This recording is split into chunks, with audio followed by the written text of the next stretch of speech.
Assalamualaikum warahmatullahi wabarakatuh. Happy Tarwiyah Day everyone. Hey, kalian para pendengar podcast Habibullah Live, pada puasa nggak nih hari ini? Jika kamu lupa hari ini hari Tarwiyah, it's okay. Aku cuma mau sekedar ngingetin besok hari Arafah, kalian jangan sampai lupa lagi. Semoga kalian besok diberikan kesehatan, keadaan yang baik-baik saja, dan gak ada suatu halangan apapun untuk jalanin puasa Arafah di besok nanti. Hari ini bakal seru banget karena kita bakal ke segmen review pondok.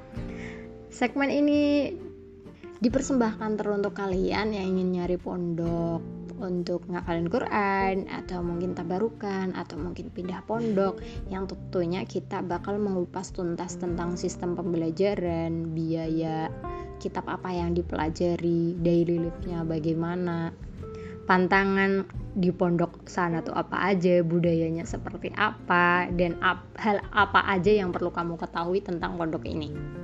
So, menentukan pondok itu bukan hal yang main-main. Kalian harus mempertimbangkan banyak hal, dan platform ini menyediakan berbagai review pondok Quran sehingga kamu mungkin bisa memiliki insight kemana langkah kamu akan mengantarkanmu menuju tempat di mana kamu ngapalin Quran. Oke, welcome to Pondok Pesantren Mamba'us Sa'adah, Desa Bermi, RT 1, RW 8, Kecamatan Gembong, Kabupaten Pati, Provinsi Jawa Tengah, Indonesia. So, aku punya banyak temen dari daerah Desa Bermi ini, dan teman aku bilang kalau hampir setiap kepala keluarga, anggota keluarganya tuh pasti ada yang ngafalin Quran. Tapi nggak pasti, maksudnya tuh hampir kebanyakan. So, di Desa Bermi ini lingkungan sosialnya sangat religius banget. Kalau kamu punya impian untuk singgah di tempat yang luar biasa seperti ini, Pondok Pesantren Mamba'us Sa'adah adalah tempat yang sangat tepat. Dan desa ini tuh keren banget guys, soalnya berada di belakang Gunung Muria. Jadi pemandangannya bagus banget, hijau, fresh, jauh dari polusi dan hiruk pikuk kota. Ini bakal bikin kamu bener-bener fokus untuk ngafalin Quran. Kita langsung aja ke background pengasuh Pondok Pesantren Mamba'us Sa'adah. Jadi ini adalah hasil dari Q&A bersama salah satu sahabat terbaik aku, yaitu Neng Nyai Vita Zulfa Al-Hafidhah, yang beliau adalah pengasuh dari pondok pesantren ini. Dan kalian besok kalau mondok di sini tentunya akan diasuh langsung oleh Neng Nyai Vita Zulfa. Tapi kesel banget waktu aku minta background pengasuh, katanya suruh nyari di Google. Jadi bagi kalian yang juga penasaran, aku cuma bakal bacain cuma 1 atau 2 patah kata tentang pengasuh ini. Kalau kamu penasaran, kamu harus searching sendiri di Google. Ada banyak banget yang mungkin bisa menarik hati kamu untuk mondok ke tempat ini. Oke, jadi Pondok Pesantren Mamba'us Sa'adah diasuh oleh Gus Nanal Ainal Faus dan istri beliau Neng Nyai Vita Zulfa Al-Hafidhah. Dan Gus Nanal ini adalah seorang ulama muda yang sangat concern di bidang literatur, terutama karya ulama Nusantara. Jadi beliau ini memiliki kegemaran untuk melacak berbagai karya ulama Nusantara sekaligus mengkoleksinya dan juga mengkajinya. Bahkan saking cintanya dengan karya ulama Nusantara, ketika menikah pun dia memberikan mahar berupa kitab-kitab klasik kepada istrinya. So sweet gak tuh? Ada yang punya pikiran untuk mendapatkan mahar kitab seperti yang didapat oleh Neng Nyai Vita Zulfa? Menurut penuturan Neng Nyai Vita Zulfa, sebenarnya dulu gak nge-planning bikin pondok itu. Beliau juga kurang begitu tertarik untuk mungkin ikut ngajar dengan pesantren lain atau instansi lain. Ya istilahnya dia gabut dan pengen membuat komunitas ngaji bareng, ya simak-simakan, saling support biar hafalannya semakin kuat gitu, dan tentunya gratis. Dan bagi santri yang mungkin tinggal di sebelah kamar beliau, qadarullah santri nambah terus dan mulai bikin kamar sedikit demi sedikit semampunya, dan itu pun tanpa bikin proposal ke pemerintah. Jadi beliau bener-bener memperjuangkannya bener-bener dari nol banget. Ini kisah inspiratif sih, keren banget ini. Sistem di pondok pesantren ini itu setoran sebanyak yang dimampu. Terserah sebanyak apapun yang kamu mampu. Misal kamu mau setoran 1 juz pun it's okay. Dan setelah mencapai 5 juz nanti imtihan. Jadi imtihannya tepat selesai menghafalkan 5 juz. Setiap kelipatan 5 juz kalian bakal imtihan. Misal kamu imtihan 1-5 juz, ya nanti kamu ujian 1-5 juz disimak sama ustadzahnya atau temennya gitu. Nanti kalau udah ditentuin bahwa kamu lulus, kamu bisa lanjut ke juz 6. Begitu juga dengan juz 1-10 imtihannya, kamu juga harus memulai imtihannya dari awal lagi, bukan dari 6-10 ya, tapi dari 1-10 juz, 1-15 juz. Paham gak kalian? Mari kita lanjut ke daily life di Pondok Pesantren Mambaus Sa'adah. Kita mulai dari jamaah subuh, habis itu setoran, habis subuh, habis itu jam 8 sampai jam 10 adalah jam belajar. Biasanya pasti diisi dengan bikin hafalan baru ataupun murojaah bareng sama temennya, bisa semaan atau ngapain, pokoknya itu harus daras. Habis itu jamaah duhur disusul dengan Asmaul Husna, pembacaan Asmaul Husna, kemudian jamaah asar, habis itu jamaah maghrib, habis itu ngaus kitab. Ini kitabnya berubah-ubah ya, jadi misal kitabnya udah hatam ya nanti ganti kitab baru. Jadi aku nggak bisa jelasin ke kamu kitab apa yang dipelajari karena itu benar-benar selesai ganti gitu. Setelah itu jamaah isya, habis itu pembacaan asma nabi, setelah itu setoran murojaah, dan di jam 9-nya jam belajar malam. Ya ini sama sih, bisa diisi dengan deres atau kalian bisa simak-simakan sama temennya, dan kalian bisa istirahat di jam 11 malam. Next, kegiatan mingguannya ada tibaan dan burdah di setiap Kamis malam ba'da isya, tahlil pada hari Kamis malam ba'da maghrib. Maaf banget random gak urut, mohon maaf ya. Habis itu simakan di hari Kamis pagi hari.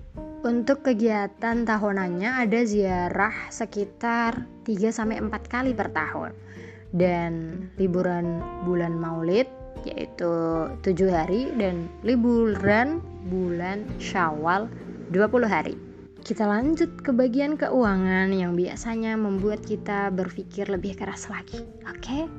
Jadi kalau kamu pengen mondok di sini itu nggak ada biaya administrasi ataupun uang gedung. Jadi benar-benar gratis gitu. Yang perlu kamu bayar cuma biaya per bulan 200.000 untuk makan 3 kali sehari. Ya itu juga mencakup tentang listrik, air, dan segalanya. Ini teruntuk makan, ada giliran piket setiap santrinya. Jadi kamu bakal jago masak.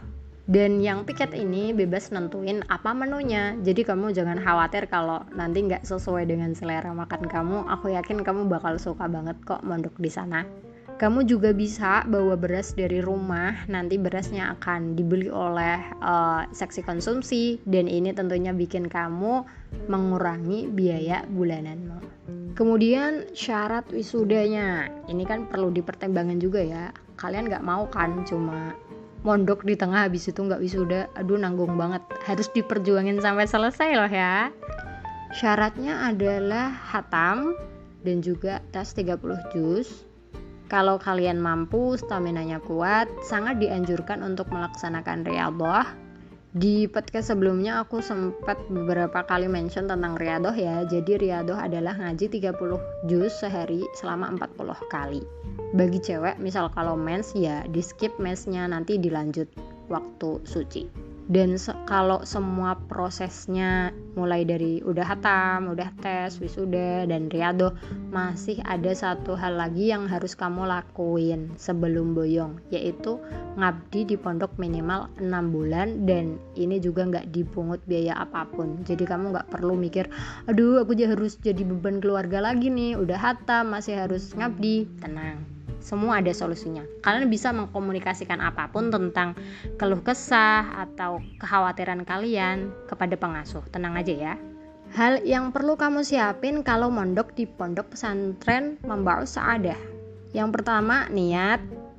Ya apapun hal yang ingin kamu lakuin, apalagi hal yang baik, harus diniatin dengan kuat biar kamu punya alasan untuk selalu semangat. Habis itu bilang ke papa mama, sowan ke pengasuh pondok, ataupun jika kamu udah cukup dewasa dan mampu bertanggung jawab atas dirimu sendiri, kamu bisa langsung sowan sendiri. Kayaknya sih. Coba mungkin itu bisa jadi pertimbangan. Tapi saran aku tetap bareng papa mama aja ya, biar jauh lebih sopan dan pengasuh bisa berkomunikasi dengan keluarga agar kalian lebih tertata lagi gitulah. Yang kedua, bawa baju secukupnya, bisa jadi kaos panjang atau kaos pendek untuk istirahat, gamis, rok juga mungkin boleh lah. Sarung jangan lupa, dan ini yang paling penting adalah inner atau legging, karena kalaunya kamu keluar dari pondok ada agenda apapun untuk belanja atau ada event-event tertentu, kamu harus pakai legging sebelum rok atau sarung ya. Dan juga kamu harus pakai baju yang sopan, yang sesuai dengan busana muslimah pada umumnya. Di pondok ada seragamnya sih, tapi kalian nggak begitu wajib. Itu jas hitam, jadi misal kalian mau dan mampu, kalian bisa nyelengin mulai dari 10.000 untuk beli jas ini. Tapi sekali lagi nggak wajib ya. Pokoknya prioritas kalian di sini adalah untuk ngafalin Quran, semangat, dan juga sampai hatam. Kemudian yang ketiga adalah peralatan tidur, kayak kasur, bantal, karpet, selimut. Kan di sana dingin juga, jangan sampai kalian meriang. Jaga kesehatan ya. Atau peralatan mandi, ember, hanger, dan kawan-kawan. Dan jangan lupa obat-obatan, ini juga penting bagi kalian punya obat-obat spesial harus dibawa dari rumah. Atau misal kamu nggak bawa barang-barang ini pun, kamu bisa beli di toko atau pasar terdekat di pondok. Hal yang perlu kamu ketahui tentang pondok ini. Jadi yang pertama, pondok ini tuh diperbolehkan membawa alat komunikasi, namun hanya digunakan setiap hari Kamis jam 10 malam sampai Jumat jam 10 pagi. Ini untuk mereduksi kekangenan kalian terhadap keluarga dan tentunya bikin kalian memiliki refreshing untuk berselancar di media sosial misal. Dan di pondok ini diperbolehkan sambangan kapanpun, jadi keluarga, orang-orang terdekatmu bisa nyambangin kamu kapan aja. Dan di pondok juga disediain alat transportasi, tapi untuk kepentingan belanja, periksa, atau hal-hal mendesak lainnya. Yang terakhir yang perlu kamu jaga baik-baik, gak boleh berhubungan dengan selain mahram, terutama dengan cowok-cowok atau kangkang yang ada di kampung. Jadi ini gak ada santri putranya, belum ada, tapi kan ada cowok-cowok kampung gitu ya. Kalian harus jaga diri, gak boleh genit, dan stay salihah selalu. Alasan kenapa kamu harus mondok di sini yaitu pertama, kamu bakal kerasan karena dapat menu enak dan tentunya bergizi, biaya juga relatif murah, dan menunya kan ditentuin sama teman-teman sendiri. Pastinya kamu bisa memberikan ide terbaikmu untuk menu makan ini. Yang kedua, santrinya masih sedikit dan terus bertambah sih, tapi saat ini masih sedikit, jadinya seluruh tingkah pola kalian, perkembangan kalian bakal diperhatiin secara intensif oleh pengasuh. Yang ketiga, pengasuh sangat down to earth, jadi kamu gak perlu takut untuk curhat, sharing, bertanya apapun tentang permasalahan hidupmu kepada pengasuh.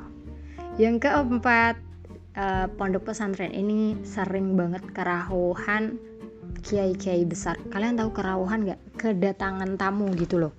Jadi ini bisa menjadi wasilah untuk ngalap barokah, biar ilmunya bermanfaat, biar kalian jauh lebih bisa menangkap hafalan dengan lebih cepat. Dan yang terakhir, kamu bisa setoran sebanyak yang kamu inginkan. Jadi kan kamu bisa hatam cepat di waktu ideal impian kamu. Aku harap informasi ini bisa kamu terima dan bermanfaat untuk kalian. Jumpa lagi di segmen review pondok selanjutnya. Dari aku Dina Fitria, mohon maaf untuk segala kesalahan. Wassalamualaikum warahmatullahi wabarakatuh. Bye bye.